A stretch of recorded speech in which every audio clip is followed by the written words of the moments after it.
Welcome to Threshold Albums, a show about music, the way it's affected us, formed us, changed us, and moved us from one world into another with no going back.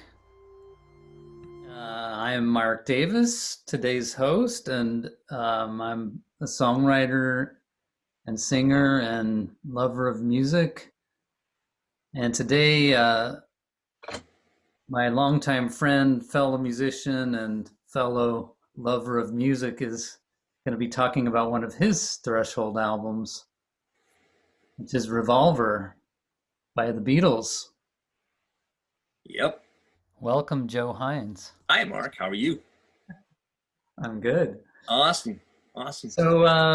So, in preparation for this little chat, had you write some notes a little bit about this record, and I've asked you to read a little passage from there that sort of is a summary of Revolver for you.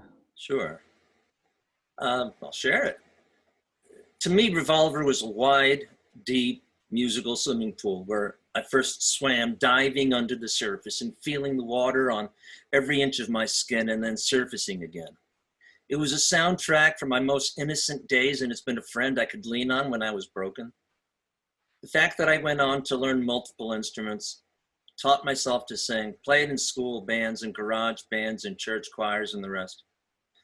I guess you could say that I was inspired by this album, maybe. Yeah. Great. So let's talk about the time frame for this. So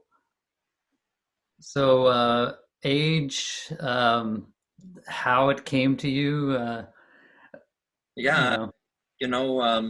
I actually can't remember a time when I didn't know the music on this album. It came out in '66, and I was a fine young strapping 1-year-old at the time.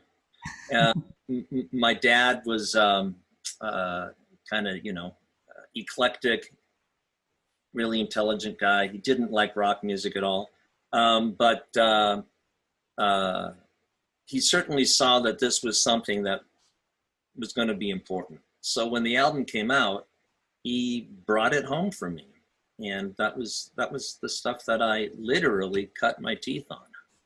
So up to what age do you think you were? I mean, I know you're listening to it now still, but I mean this window of time that you would kind of see this as a threshold, because probably one is maybe a little bit, or like you said, you didn't remember hearing it then. So what age can you kind of see yourself listening to it? Like 5. Five? Yeah. So you think it was a present to you? Of sorts, yeah, probably. He got it for me, So you knew that, so you grew up with this being your album. Oh yeah, for sure. Okay.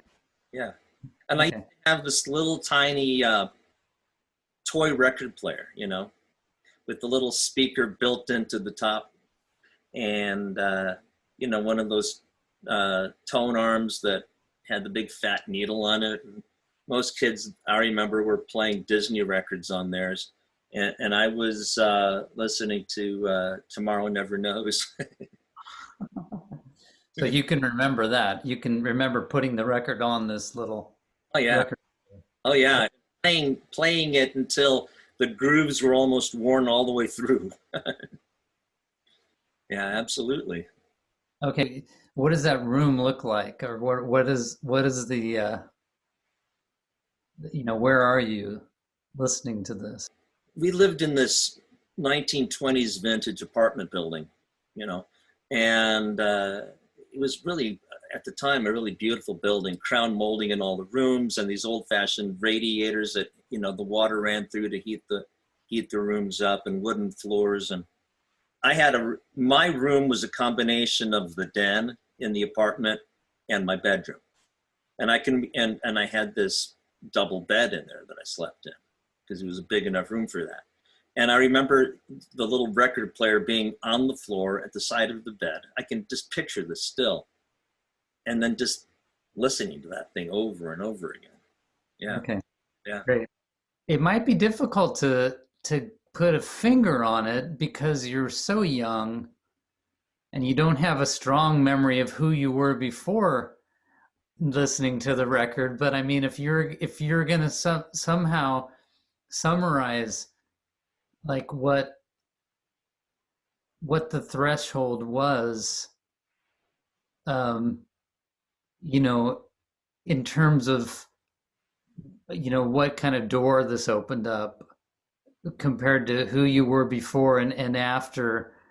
Um, how do you think it formed you or shaped you? Certainly it did.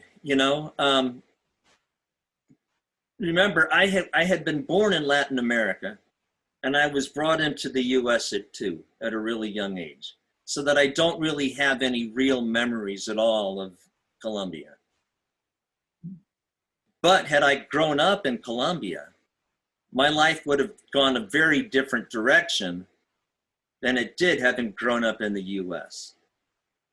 And I don't necessarily remember, or I have no way of knowing what that other lifetime in an alternate universe growing up in Colombia would have been like. Yeah. But I do know that I made that move with my parents, and I grew up here and I grew up a certain way. So that if my dad had given me a Glenn Campbell album in 1966, right? And that had been what I cut my teeth on, then probably my musical development and interests and things would have gone in a different direction again.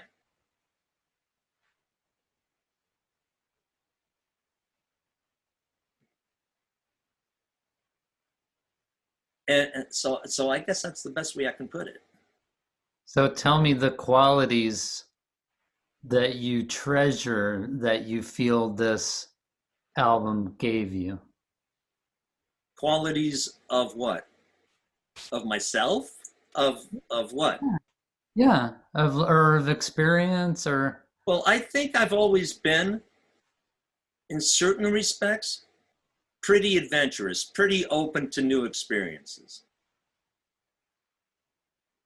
And I know I've always been really intrigued by music too, just the sound of it. And I know that that record was pretty challenging. All kinds of question marks float all through that album. New ideas, new approaches, new sounds. So, if that band was, like they say, that band was uh, influential in having changed our society in certain ways back in those days, because it made everybody rethink. So so perhaps all it did for me was say, well, there's all kinds of possibilities, hmm. and everything's interesting and everything's cool, and you don't need to reject anything, just be open to it. I think that's what it did for me. Pretty wild to have that as your first kind of, I would say, baptism into the musical world. I mean, that's a pretty varied and deep, and I mean deep, I mean that there's a lot of places to go inside of it. But for you, this was, I mean, you just accepted this. You went along for the ride wherever they were taking you. I didn't have any pre-established rules that said this is good, this is bad, this is proper form, this is not, this is acceptable, this is what we do. You know what I mean? It was, So you were able to go on these adventures, yeah, you know, yeah. or on this adventure of this album, which has many adventures. I've had this memory for many, many years. It's related to what we're talking about, but it's not the same topic. But when I was in junior high school, I had a friend of mine who took me to the river with his family for a weekend. I'd never been there. And when we got there, I got into the river to swim, and that current is super fast. In fact, It takes all your energy to stand and not get swept along with it. And the great thing that I learned on that little occasion, the life lesson that I've always had since then, is it's okay to take your feet off the bottom and just go with the river and see where it takes you. You know, it can be really fun and exciting to do that.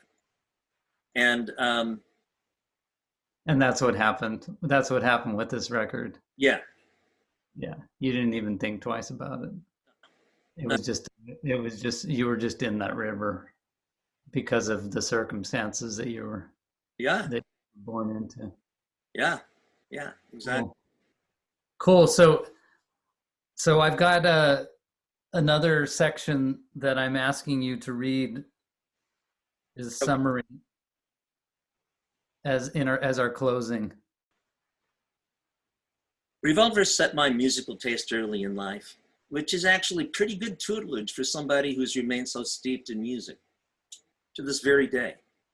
There's actually never been a time when I didn't know this album, and every guitar solo, drum beat, count off, French horn solo, etc. on it. The very first version of it I had was worn through by playing on a child's record player.